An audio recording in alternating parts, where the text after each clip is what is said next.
Le petit déjeuner politique. Bienvenue, c'est le grand matin sur Radio, le petit déjeuner politique à 7h42 de Nicolas Dupont-Aignan, qui est député de l'Essonne et président de Debout la France. Bonjour Nicolas Dupont-Aignan. Bonjour Patrick Roger. L'hommage national, est-ce que vous serez présent cet après-midi aux Invalides? Oui, pour les 13 mai. C'est important. Oui, c'est important parce que ce sont des Français qui ont fait le sacrifice de leur vie pour nous, donc la moindre des choses, c'est qu'on soit là. Vous attendez quoi de la part d'Emmanuel Macron? Un message d'unité de la nation? C'est quand même le rôle du président de la République, oui, d'unité de la nation, et puis peut-être de laisser... de dire un peu ce qu'il va faire au Mali, mais je ne pense pas que ce soit d'ailleurs le lieu, donc ce sera un moment de recueillement. Oui, alors d'un mot, même si c'est un moment de recueillement, il y a quand même ce débat qui a démarré la semaine dernière sur la présence française au Sahel, Mali et Sahel. Quelle est votre opinion, vous ? Écoutez, moi je suis à la Commission des Affaires étrangères à l'Assemblée nationale, on a beaucoup auditionné, la ministre bien sûr, les chefs d'état-major, etc. On ne peut pas se désengager du Mali maintenant, parce que cela veut dire qu'on mettrait en insécurité tous les Européens et les Français. Pour autant, on ne peut pas continuer comme cela, on ne peut pas être entre deux eaux. Il faut mettre les moyens, il faut des renforts, et il faut traiter la question politique de ces pays qui font face à des djihadistes, mais font aussi face à des oppositions qui ne sont pas traitées. Et donc, on est dans une situation, il faut le reconnaître, très délicate. Par ailleurs, si la misère continue à s'accroître au Sahel, et si on ne traite pas la question du développement africain, on pourra pendant des années envoyer nos troupes, et les djihadistes trouveront toujours des renforts dans une population complètement exsangue. Donc, on voit bien que le discours consistant à dire on y reste, on y va, il faut y aller, oui, mais il faut traiter les causes des problèmes. Enfin, dernier point, il y a la question de la Libye qui est majeure. Si on continue à laisser en Libye l'anarchie avec des trafics d'armes, ces armes descendent au Sahel, bref, vous voyez que la situation n'est pas facile et qu'on ne peut pas engager nos soldats si on ne va pas au bout d'une logique et qu'on s'en donne les moyens. Oui, bon. Alors, la branche africaine de Daesh avait, dans un premier temps, revendiqué cet accident, en disant que c'était une embuscade. Le général Lecointre a démenti. Il y a des doutes ou pas, selon vous? J'en sais rien. C'est Franchement, difficile. J'en sais rien. Comment voulez-vous qu'on sache, alors même qu'on n'a pas d'informations particulières? Ce que l'on sait, c'est que nos soldats font un travail extrêmement difficile, c'est qu'on doit les soutenir, et que cela veut dire aussi qu'on doit savoir investir dans nos forces armées, parce que c'est notre assurance. Et que ceux qui disent il faut s'en aller, ça voudrait dire créer un foyer de djihadistes considérable aux portes de l'Europe, avec des dangers de déstabilisation. Le monde est petit, et il faut bien comprendre que quand on agit là-bas, on agit aussi ici. C'est ça l'enjeu. Bon, en tout cas, il faut un débat à l'Assemblée nationale. Oui, après. mais tout débat est utile sur ce genre d'intervention, notamment. Oui, mais il n'a pas l'air d'être prévu, forcément, ce débat. Non, alors qu'il a été demandé par la France Insoumise, écoutez, notamment. moi, j'y suis favorable. Oui, vous êtes aux côtés de la France Insoumise pour réclamer ce débat. Oui, on peut dire. Nicolas Dupont-Aignan, des militaires se sont indignés aussi des dessins de Charlie Hebdo, ce week-end détournant des affiches de l'armée de terre, publiées sur le site du journal. On peut comprendre. Oui. On peut comprendre, parce que quand on voit le sacrifice de nos soldats et un humour atroce, voilà, maintenant c'est la liberté, nous ne sommes pas des djihadistes, on ne va pas aller assassiner les journalistes, donc, à la différence des djihadistes. Oui, bon... non, mais ce que je dis, c'est qu'on peut être choqué, je suis choqué, et pour autant, je vous le dis, ça a toujours été ainsi, voilà. Donc, c'est la liberté d'expression. C'est la liberté d'expression, maintenant personne n'est obligé d'acheter cela, et moi je comprends les soldats et les familles surtout qui sont écœurés. Oui. La semaine sociale s'annonce chargée aussi avec l'appel à la grève de jeudi prochain, du 5 décembre. Est-ce que vous serez dans la rue, vous, déjà, jeudi ? C'est une manifestation syndicale et c'est pas un homme politique d'être dans la rue. En revanche, je soutiens cette mobilisation du 5 parce que c'est pas la mobilisation, comme veut le faire croire le gouvernement, des seuls régimes spéciaux, pas du tout. C'est la manifestation de Français lucides, de toute profession, sur le danger de cette réforme des retraites. Et je veux dire deux choses, absolument, pour moi, essentielles. Il faut réformer les régimes de retraite, mais il n'y a pas besoin d'assassiner 95% ou 100% des retraités français pour résoudre les cas de 5% des retraités, c'est-à-dire les régimes spéciaux. Et ce qui est scandaleux, et vraiment minable, j'allais dire, de la part du gouvernement, c'est de vouloir dresser les Français les uns contre les autres pour en fait modifier complètement le système de tout le monde. Et je veux dire aux Français qui m'écoutent que cela veut dire une baisse majeure des retraites demain. Pourquoi ? Parce que personne n'a vraiment compris ce qui va se passer. Aujourd'hui, quand vous partez en retraite... Rien n'est complètement décidé non plus. Il y a une chose qui est très claire. Ah bon ? Si, c'est qu'aujourd'hui, quand vous partez en retraite, on calcule votre retraite future à partir de la moyenne de votre salaire des 25 meilleures années. Absolument. D'accord ? Ouais. En tout cas, dans le privé. Ouais. Oui, et pour les fonctionnaires, les 6 derniers mois. Ouais. Avec la retraite, on va calculer, avec la nouvelle réforme, votre retraite à partir de la moyenne des 43 années, c'est-à-dire de vos points que vous allez mettre chaque année.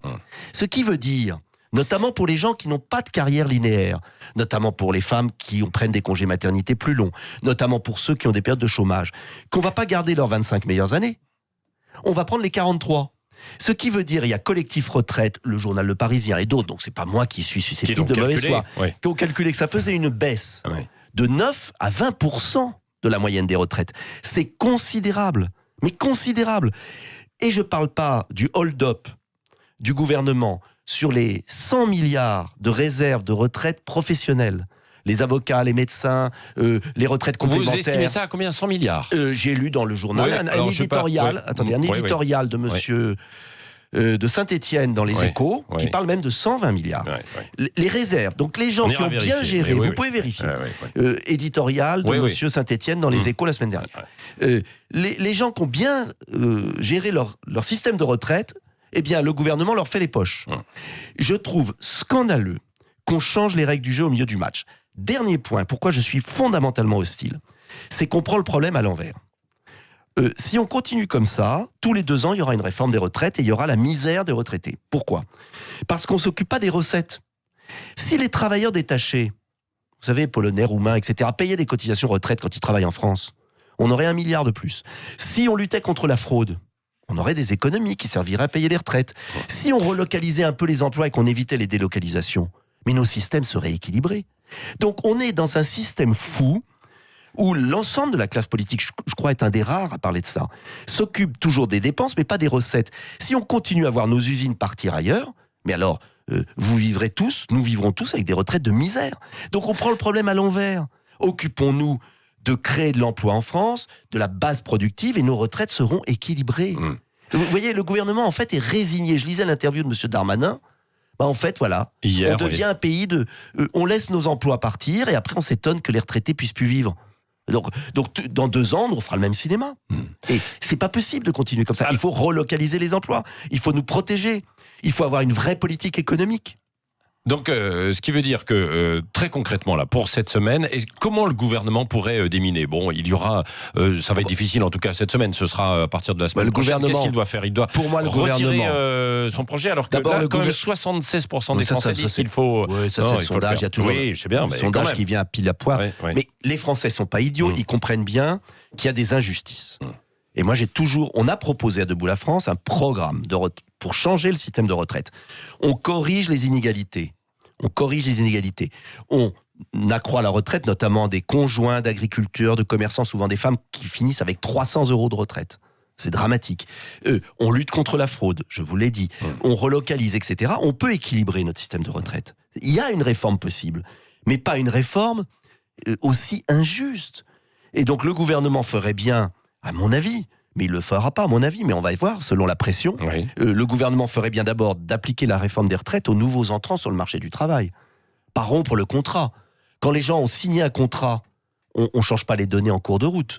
Bon, premier point. Et puis deuxième point, qui se limite, il dit que les régimes spéciaux, c'est épouvantable. Mais pourquoi il ne les corrige pas ? Pourquoi il a besoin d'assassiner tous les autres retraités ? Il veut s'attaquer aux régimes spéciaux. C'est pas vrai. C'est pas vrai, ça c'est le grand cinéma. En fait, il s'attaque à tous les autres retraités, tout en disant les méchants, si vous êtes contre ma réforme, c'est que vous êtes pour les régimes spéciaux. Mais c'est n'importe quoi. Et en fait, d'ailleurs, je vais vous dire pourquoi il y a tant de manifestations et tant de Français en colère. C'est que le gouvernement n'est pas clair du tout. Il ne sait pas où il va, il navigue à vue. Il navigue à vue. Qui pilote là d'ailleurs sur la réforme des retraites c'est Delevoye, c'est Darmanin, c'est Le Maire, c'est Édouard Philippe. Non mais qui selon vous ? On ne sait pas parce qu'en vérité les arguments changent tous les jours. Moi je ne comprends pas. J'avoue que je suis peut-être idiot, je ne comprends pas. On me dit les systèmes de retraite spéciaux c'est épouvantable. Mais alors pourquoi vous corrigez et vous volez les professions qui ont équilibré leur système de retraite ? On nous dit il faut s'occuper des femmes, etc. Mais ils suppriment les avantages maternité, les 8 trimestres par enfant. Ils suppriment les 10% de retraite en plus pour les femmes qui ont eu 3 enfants. Ils calculent la retraite sur 43 ans au lieu de 25. Et ils nous disent ça va être formidable pour les femmes. Ah bon, alors je sais pas comment. Ouais. Donc il ment. Vous savez, quand un gouvernement en est réduit à mentir pour en fait avancer. En fait, ce qu'il veut, je vais vous dire ce que veut le gouvernement. Faut arrêter de se. Il veut casser la répartition. Le système par répartition, vous savez, qui existe. Il va créer un système de points très anxiogène, parce que la valeur du point peut changer du jour au lendemain, ce qui s'est passé en Suède. Et après, les Français vont faire quoi? Moi, je vais vous le dire. Eh ben, ils vont passer à la capitalisation. Vous allez avoir des pubs des assureurs qui vont vous dire il faut compléter votre retraite. Ça a commencé.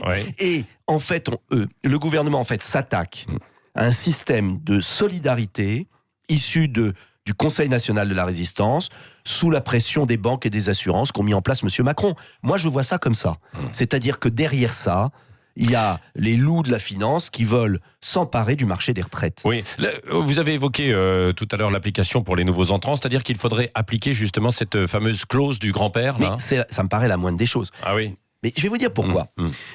Quand vous avez une vie professionnelle, vous calculez souvent, vous acceptez peut-être un salaire moins important pendant une période, parce que vous savez que vous allez une retraite meilleure. Comment, au milieu d'une vie professionnelle, vous dites à des gens qui ont fait un choix professionnel en fonction de leur salaire, de leur retraite, etc., et vous leur dites, on change les règles du jeu? Enfin, en Italie, ils ont fait la réforme des retraites, ils l'ont fait pour les nouveaux entrants. Au moins, c'est clair, c'est loyal. Ce que je n'aime pas, et moi je vais vous dire pourquoi c'est en train de péter dans le pays, c'est parce que le gouvernement n'est pas loyal. Vous pouvez être en désaccord avec un gouvernement. Mais il faut avancer à la loyale. Ils sont pas clairs. C'est le gouvernement, Emmanuel Macron aussi, parce que... Mais c'est ensemble. Oui, mais c'est le chef de l'État, bien sûr. Écoutez, non mais attendez. Et là, vous pensez que ce serait intéressant de prendre les déclarations de tous les membres du gouvernement et du président de la République sur les retraites. Il n'y en a pas une qui coïncide. Pas une. Et après, il s'étonne que toute la France soit dans la rue. Et je mets en cause le gouvernement qui passe sa vie à dire « Ah, c'est le désordre », mais c'est lui qui alimente le désordre. Vous savez, si les avocats sont conduits à manifester dans la rue avec la CGT, c'est qu'il y a quand même un problème. Si les médecins n'en peuvent plus, si les infirmières, si les aides-soignantes, enfin des gens qui travaillent. Donc, il faut arrêter le grand cinéma. On a vu ce week-end ce séminaire grotesque. On a l'impression d'une bande de copains. Mais c'est pas gouverner la France, c'est pas une bande de copains. Ils essaient de montrer qu'ils sont aux manettes. Qu'ils sont aux manettes. Et puis, je vais vous dire, moi, quand j'ai vu les images, ça fait peur. Hein.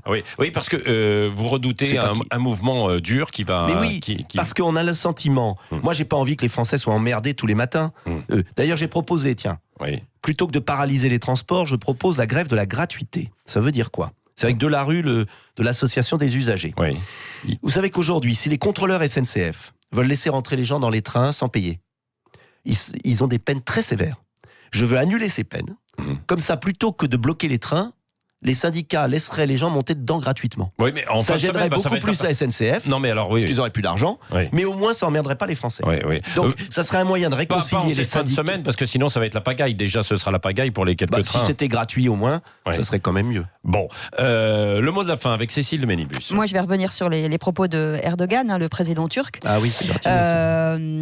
a déclaré qu'il combattait le terrorisme en envahissant la Syrie et qui a surtout dit à l'encontre d'Emmanuel Macron qu'il était en état de mort cérébrale. Donc certains parlent d'une déclaration, mais est-ce que c'est une insulte? Mais c'est plus qu'une insulte. J'ai été un des premiers à réagir. Mais enfin, on accepte qu'Erdogan prétende lutter contre le terrorisme alors qu'il l'a alimenté en Syrie, qu'il est en train d'assassiner les Kurdes qui nous ont libérés de l'État islamique. Et après, il insulte le président de la République. Il fait du chantage aux djihadistes qui reviennent sur le sol français. C'est indigne, c'est tout. Oui. Un mot aussi, Nicolas Dupont-Aignan. Le gouvernement voudrait supprimer les étiquettes politiques pour les municipales dans les petites villes. Que pensez-vous de cette décision? Oui, vous avez un petit chat dans la gorge. Un gros rhume. Oui. En un mot, donc sur cette décision, non, vous y reviendrez après. Vous ne pouvez plus parler. Voilà. Excusez-moi. Reprenez des forces, c'est parce que donc il y a ce mouvement de grève et on vous entendra probablement en fin de semaine. Mais vous ne serez pas dans la rue en tout cas. Non, il ne sera pas dans la rue. Mais je serai aux côtés des manifestants. Aux côtés des manifestants. Nicolas Dupont-Aignan était l'invité ce matin de Sud Radio. Restez avec nous, on continue jusqu'à 10h et dans un instant on reviendra sur la mobilisation nationale des transporteurs routiers prévue le 7 décembre, 7h56, c'est le Grand Matin Sud Radio. 5h-10h, le Grand Matin Sud Radio.